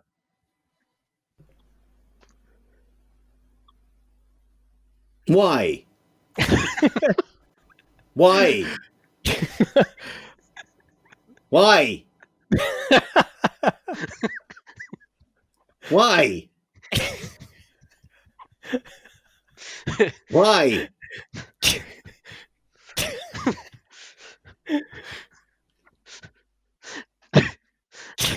Why? It's because you deserve to be punished Why? for your hubris. Why? For just slavishly expecting rewards from box-shaped objects. Why? Because you're just too predictable and deserve a harder challenge as the result of being so Why? predictable. I don't know. Is this what it's going to be like having a toddler one day? Why? Are they? Who knows? Next question.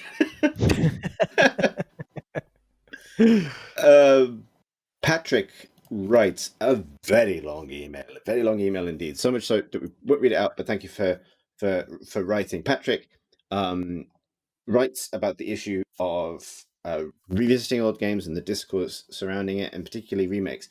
Goes on to describe what he feels is unnecessary about the remake of the Gothic RPGs in particular, but a lot of this revolves around two key ideas. Basically, one is the notion that whether games can age badly or whether they were always bad, basically, and the games are simply improved, and that this tends to revolve around some key, a few key touchstones, either graphics, either particularly missing or lackluster save systems, or things like turn-based combat.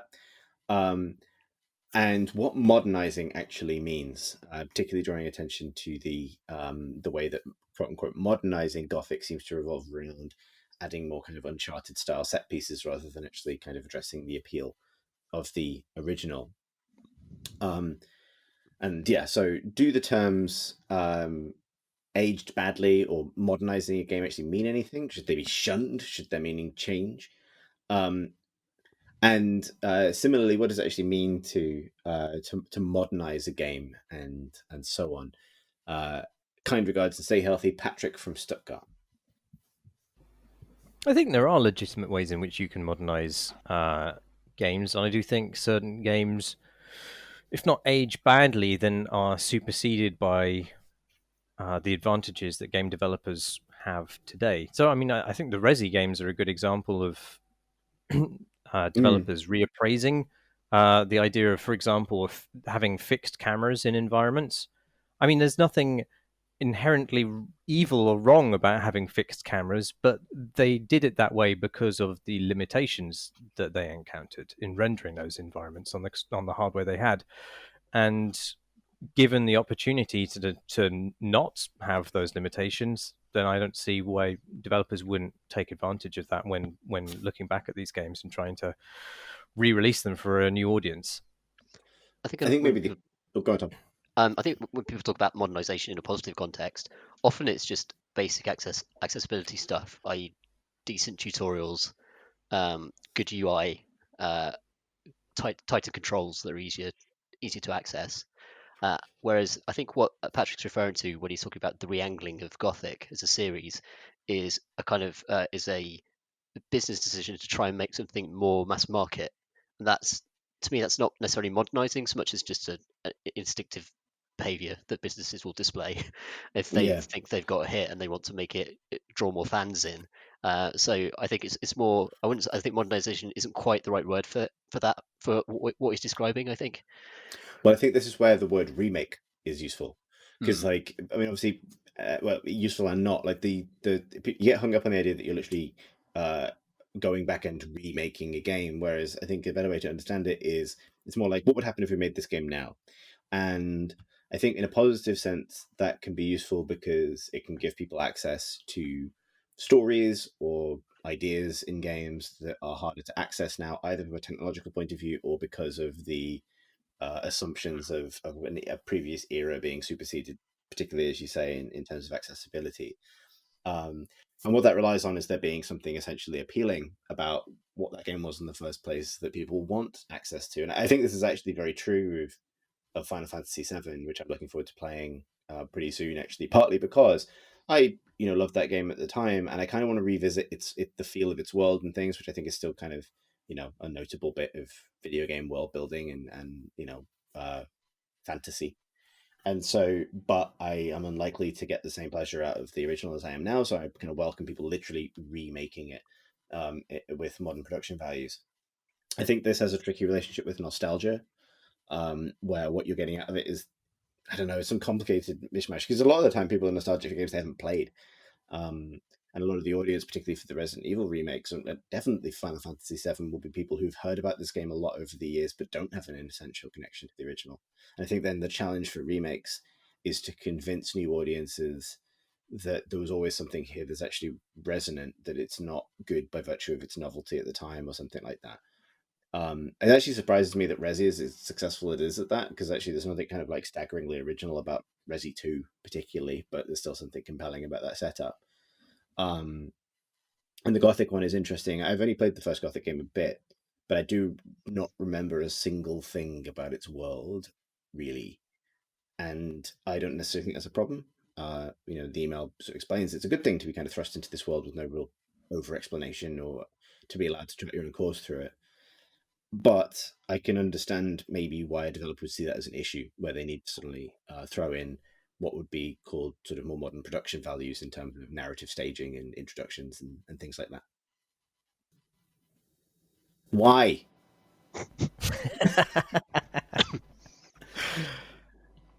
Does our next question come from Abdul Rahman, who writes, Dear Custard and Caramel, lately I decided to sign up for the Epic Store given the free games they give away every week, and that some of them are of interest to me. As a result of this surplus of games, I found myself not sticking to any of them. I haven't finished Hyper Light Drifter despite playing for 7 hours, and I struggled to get back to Concrete Jungle even though I bought that from Steam on Tom F's recommendation, despite only playing it for 3 hours and really wanted to get back into it. So to my question, have you ever had the problem of abandoning games that you enjoy or wanted to go back to, but can never muster the will to press play? How did you get around to that problem if you did? I know Tom S. has this problem with RPGs, but I'm talking about relatively shorter games. Thanks for continuing to do the pod in these troublesome times, and sorry about the long email, Abdul Rahman. So there's a PS here, which maybe we should get to first, which is my interest in the Warhammer 40,000 universe has been ignited lately as a result of watching a video by YouTuber Lutin09 explaining the world for beginners. And I wanted to ask Chris or any other pod member with an answer, Tom, which Warhammer books would you recommend to a Warhammer naive mind, such as mine? I'm assuming Black Library fiction here rather than rule books and codices and things. Tom, do you have any Black Library recommendations off the top of your dome? Because I could probably rattle off a few. Yeah, I wouldn't do I don't have a 40k one, but I would start with the Horus Heresy to kind of catch up with the original sins of that universe and why it is the way how it ends up in the 40,000 context. Yeah, I think the first 3 Horus Heresy novels are pretty solid sci-fi books in their own right. They're quite heavy going. That but it's about as Warhammer gets. I think if you wanted 40k specifically, i.e. the setting of the main game and so on, then it's the thing about it is, or the other advantage of Horus Heresy is it's a series that tells our story over 54 books. But what are you going to do? That is still going. Horus Heresy has ended, but it's entered its final phase with a different series. Whereas 40k fiction, there is no one story of that setting. There are little sagas told within it, but it goes all over the place. I would point you towards either the Gaunt's Ghosts novels or the Eisenhorn novels by Dan Abnett, which are good. And in terms of more maybe more kind of less serious based stuff, Spear of the Emperor by Aaron Dembski Bowden is really good, and the Black Legion series, which starts with Talon of Horus by Aaron Dembski Bowden, is also very good in terms of just being sort of consumable stories about big pauldron spacemen and their troubling dads. I've not read this series, but I've heard great things about The Beast Arises, which I think is a 3-part self-contained story about an Orc warlord and Crimson Fist Space Marines have to fight him. Or there might be Imperial Guard. Anyway, it's supposed to be great. Yeah, there's also a lot of stuff that doesn't necessarily hit that bar. So For sure. going with recommendations, like it's a reliable source of pulpy science fiction, but I think the good stuff that explains why that universe is cool is it's good to follow some very specific series and see if you like it. Hope that helps. How do we go about getting back to smaller games and balancing having too many things to play? It seems like a perennial issue for people. I think you can get like library paralysis, which is what I get with like Netflix all the time, and it's what I have in my Steam library and everything, and my Epic account as well. Where there's so much stuff that I feel like I want to sort of snack on everything instead of properly sitting down and devoting my attention to one particular experience and trying to get the most out of it. I have found personally that, because obviously I think I encounter this problem quite a lot because I end up playing games a little bit for the podcast, and it's quite hard to get back to them afterwards sometimes, after playing the first 3 or 4 hours or something. I tend to try and use my Steam favorites list for this. Like, I try and only promote games to that category if I'm really intending to go back to them. And they sit in there alongside perennial games, Destinies and Magic the Gatherings and other things I play a lot. Basically so that I'm kind of, they're the first things I see. And that also helps the list feel more manageable, because honestly, once a game sinks out of that favorite zone, it probably takes quite a lot for me to go find it again, but them's the breaks, I think. Because most of the time you just think, I could play Hunt. And then you play Hunt. Yeah. How about you, Marty? I don't know that I have this. I don't see it as a problem, really. If anything, I'm trying harder to make peace with the fact that I won't play these games again. I'm okay with the idea that I play something for as long as it holds my attention, then I move on to something else. Yeah. I do feel guilty about it, but ultimately, it's not really a bad thing, I don't think. Yeah, I think maybe. I mean, it's interesting how I feel it. Like, when I was a kid, I didn't feel like I had to complete all the games that I had because I couldn't finish them. They were hard, and so you got used to playing the first 3 levels of Desert Strike over and over, or the first level of Desert Strike, I think, over and over again, and that being the whole game. Maybe partly because games were much more scarce, but I think at some point the idea that I need to have completed a game to have seen it like a film has kind of crept in, and I don't know how to shake that, really. But I think you're absolutely right. I think play as much as you have fun playing and then stop, because that's what differentiates games from books or films, right? Like, yeah, But also, as you say, anything that occupies your time is just taking valuable time away from the swamp. And what rational human mind would willingly engage in that kind of laughable scenario?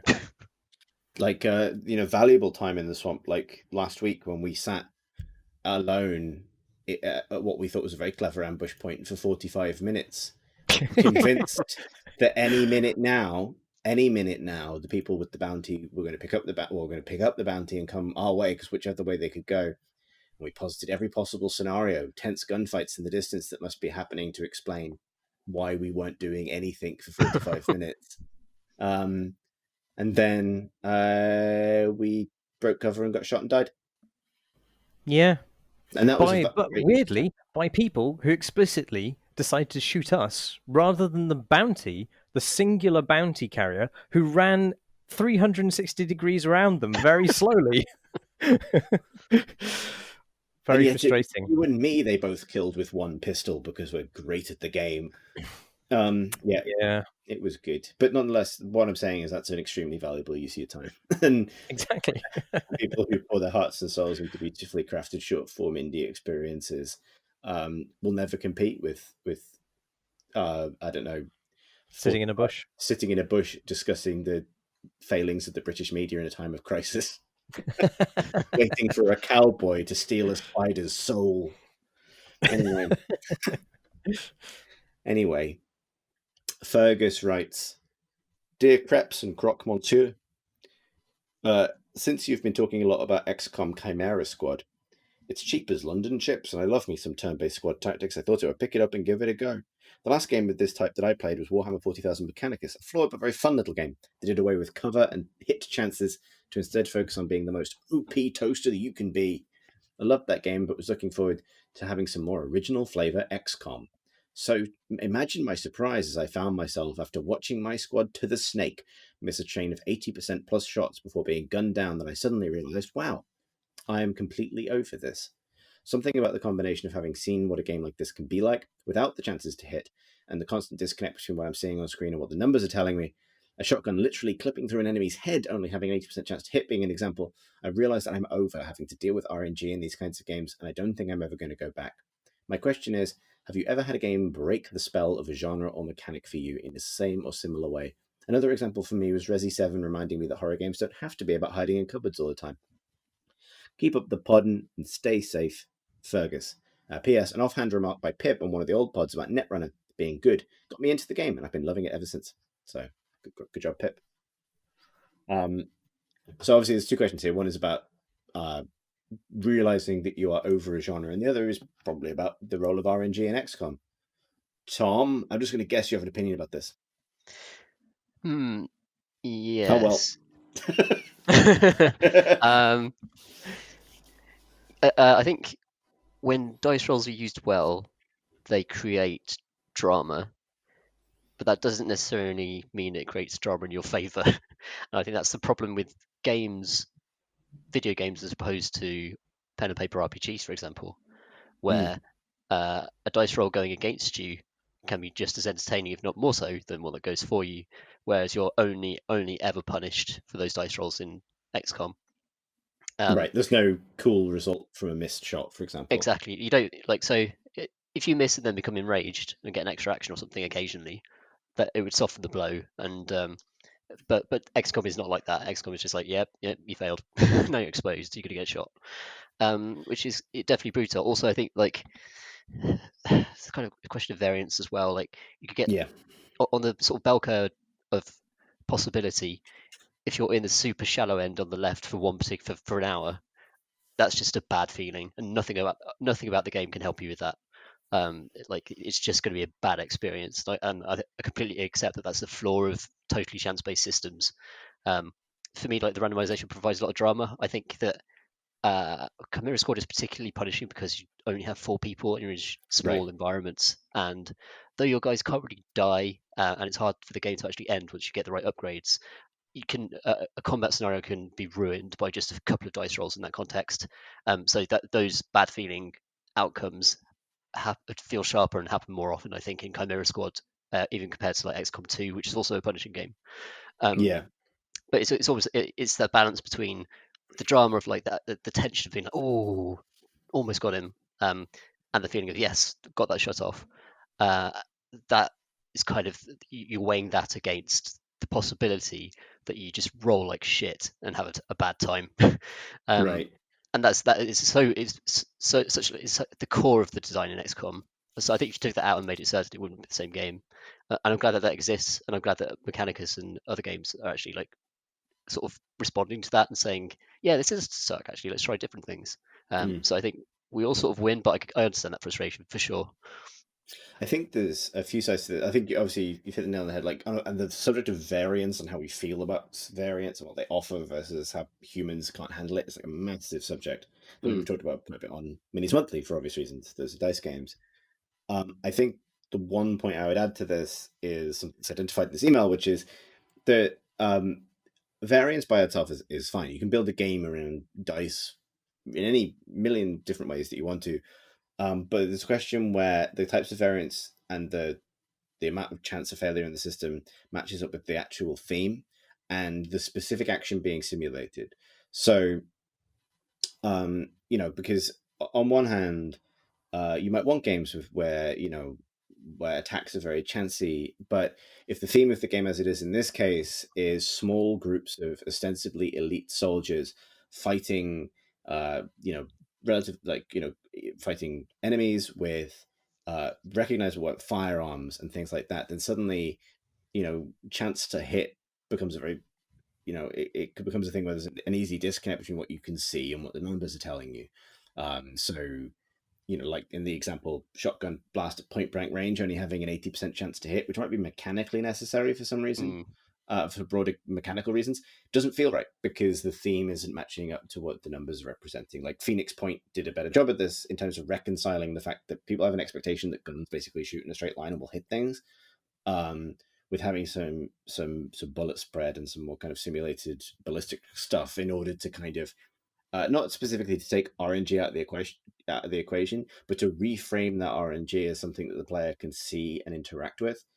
I think this is also like one of the reasons why it was smart for Mechanicus to take that out, because that is a game that is predominantly about laser weapons, basically, and it's going to feel weird if you're missing all the time, or even 1 in 5 times with them.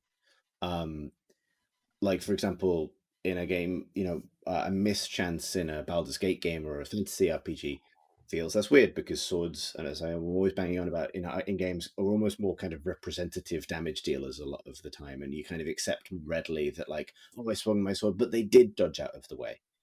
That's an easier fantasy to buy than I fired my shotgun, but I just fired it in the air for no reason. And so I think maybe and I think that you come up against that in normal XCOM all the time because it's also, relatively short range kind of skirmish game. But maybe it's particularly apparent in Chimera Squad just because it's even more zoomed in. Yeah, I think there are definitely presentational issues with the way damage is reflected. But I also think that the thing with Chimera Squad is, so chance theoretically over time with enough dice rolls should even out and actually give you the odds that you've been presented with. Of course, not guaranteed. You could roll a 1 every single time. Like that could easily happen. But if you have loads, so let's say in the average XCOM 2 encounter, you make 50 dice rolls, and then maybe in one room in Chimera you make 10. Right.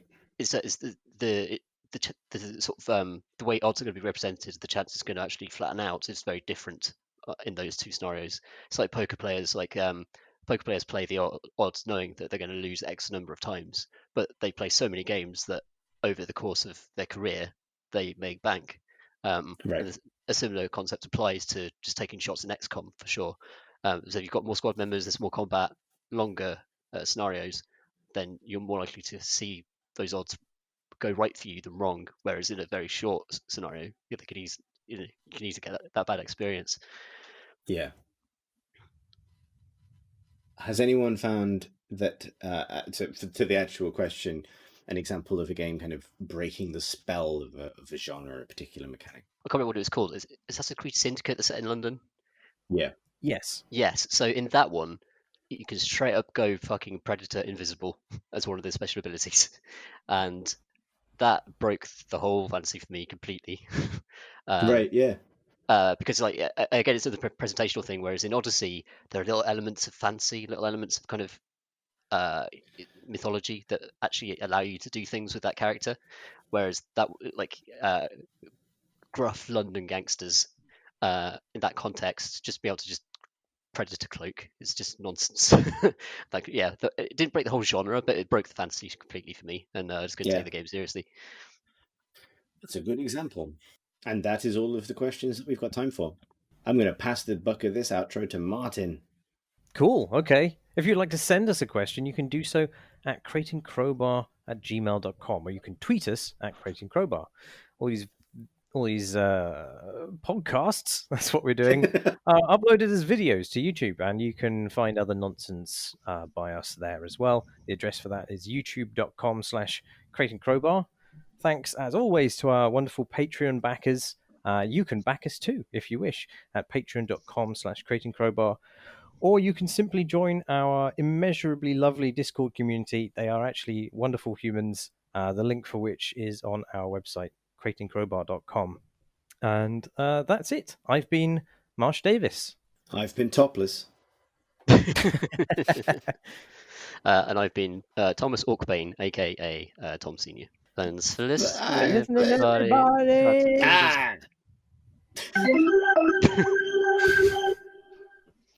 Good.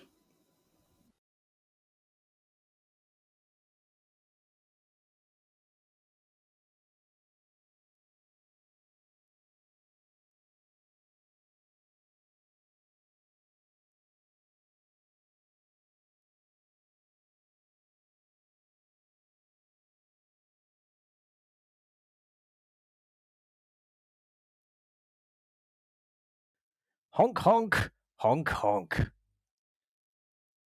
Andrew Lloyd Webber. Can't even say your name. Andrew Lloyd Webber. Oh, fuck's sake. Andrew Lloyd Webber. Ah. Go for it. I won't. I promise I'll shut up.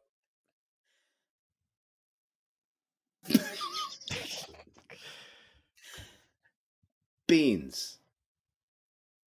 That was it. That's your contribution. That's what I'm trying to say. And Thomas Orkbane, the Phantom of the Orkborough. I watched the sequel to the Phantom of the Opera that aired a few weeks ago. Love Never Dies. Yes, that's the one. Except sometimes it does. I fucking passed the fuck out like after about 20 minutes. Oh man, it's a sad sequel. No, it's not great.